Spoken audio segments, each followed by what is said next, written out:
Our current fossil fuel dependency is both damaging in the short term and wholly unsustainable in the long term, and we know all of this.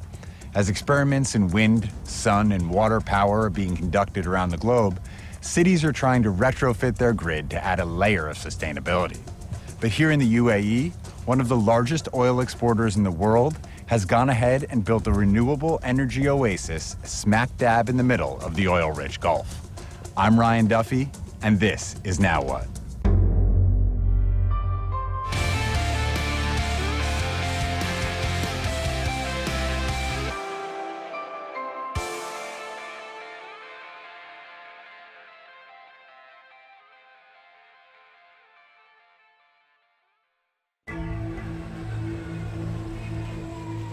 The negative impact of fossil fuels on our environment is well established.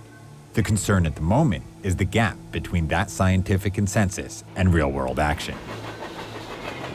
Despite the films, the think pieces, the conferences, and the protests, there's been frustratingly little progress when it comes to enacting viable, long-term energy solutions. The issue of climate change is not a simple one. Toxic waste, I can see it, I can smell it. The problem with climate is the impact is in the future and the causes are everywhere. If we continue on a business as usual scenario through this century, we could see the collapse of Arctic ice, the collapse of the Amazon rainforest, and collapse of whole weather systems like the monsoons in Southeast Asia. So while we know what's at stake, part of what makes it so difficult to change is that so much of our society has been built on the back of fossil fuels. And nowhere is that more apparent than in the world's biggest cities.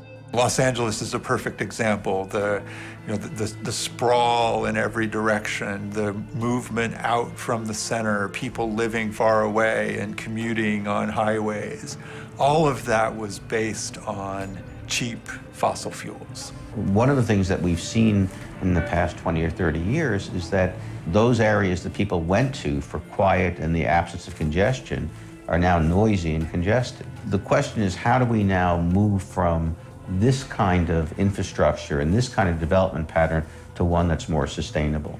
Something has to change, and it has to change now.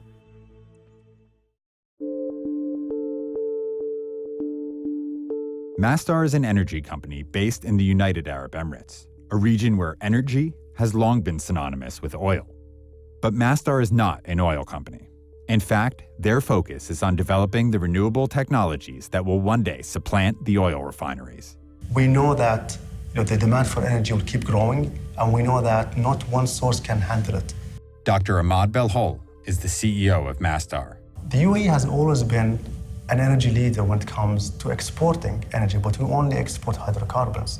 So to maintain that energy leadership, we'd have to be producing different types of sources. The leaders of the Emirates saw that the UAE needs to be a leader in energy, not just a leader in oil and gas. Kodak made that mistake when they thought of themselves not as a company providing images and imagery, but as a paper and chemicals company. They missed the whole digital camera revolution and went bankrupt as a result. On the supply side, we're developing solar and wind projects that can supply sustainable sources of power. On the demand side, we're trying to implement and develop cities that can consume less energy and less water. So having a sustainable city addressing demand and supply is really interlinked. The crown jewel of the Masdar company is Masdar City.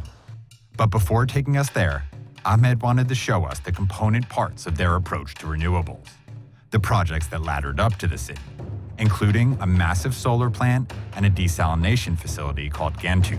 So what you see around you here is all seawater. 98% of what we consume in the UAE is from that water.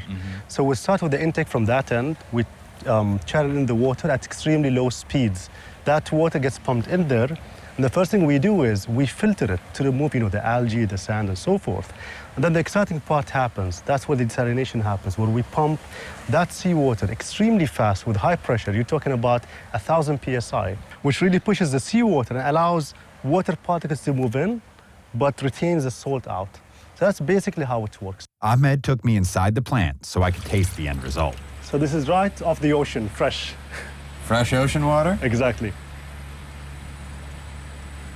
How does that taste? Tastes pretty good. Cheers.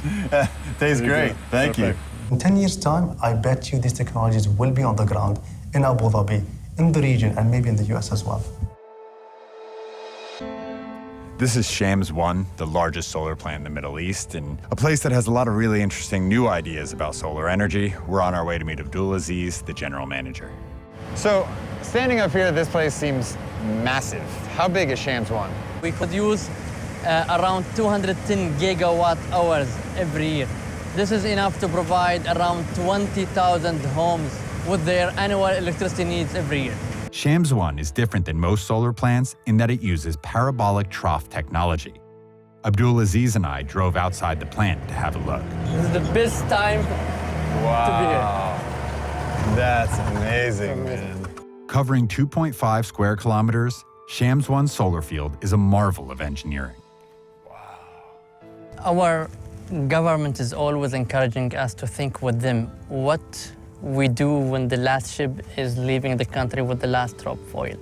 Are we prepared for that time? I think just looking at this plant, we are answering the questions. Yes, we do have solutions.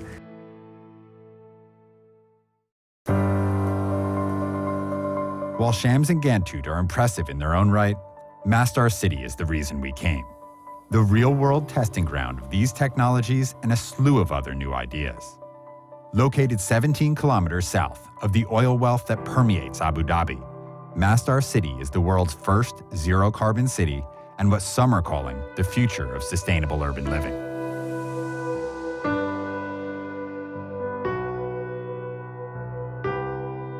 So we just arrived in Masdar City, and you can't actually drive into the city. So we're going to hop in one of these PRTs, personal rapid transit, essentially electric trolley, that'll take us into the city to meet Dr. Nawal.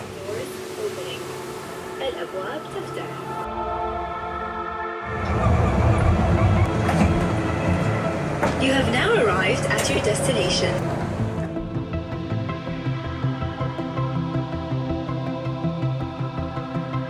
When people hear sustainable city, I think sustainable gets said so much these days that it almost loses meaning. What does it actually mean here? It means solar powered, it means the transport system. Can you kind of list off the elements? It's the urban design, so how the city itself is oriented, how the different neighborhoods are oriented, and then how the building itself is being built. And some of that, from an architectural standpoint, is also taking cues from times before air conditioning, Absolutely. right? When you have buildings like this joined together, they shade each other. So you create Right. a shade on the building themselves, but at the same time you create this environment where it's cooler. Masdar City is a living city, but it's also this living laboratory, this ecosystem of innovation. We didn't want to create, a theme park people come and enjoy and then leave. We wanted to create a new way of living. How important is kind of the ongoing learnings and even more so, exporting those learnings? Every part of the city is something that we can replicate somewhere else. It's not only about the actual technologies and the methods, but the approach to design. That can be replicable everywhere. Masdar is a green print for how cities has to be developed. It provides the best quality of life with the lowest impact on the environment. One thing you can't help but notice in Masdar City is it's pretty empty, and I think maybe in that balance between actual city and R&D lab, they're skewing a little bit more towards the latter at the moment, but right now there's a bunch of new residences being built, and they're hoping to strike that balance a little more evenly. Recently saw this piece that was criticizing Masdar for not hitting its exact numbers, and I'm just shocked by that. This is about serial approximation. It's like going to the first cellular phone and saying, oh, this doesn't have 10 megabit Wi-Fi on it. I mean, we're going to get there, but we only get there by trying experiments and by investing the capital to make the attempts. We should be thanking them for taking a first attempt, and reaching even 50% of their goals would be magical compared to the rest of the world is doing. I think the United Arab Emirates are making a really smart move here. They've seen the writing on the wall, and they're being very smart now about diversifying their portfolio. It's not about basically running out of oil. We didn't move from Stone Ages because we ran out of stones. We moved because it was time to move on.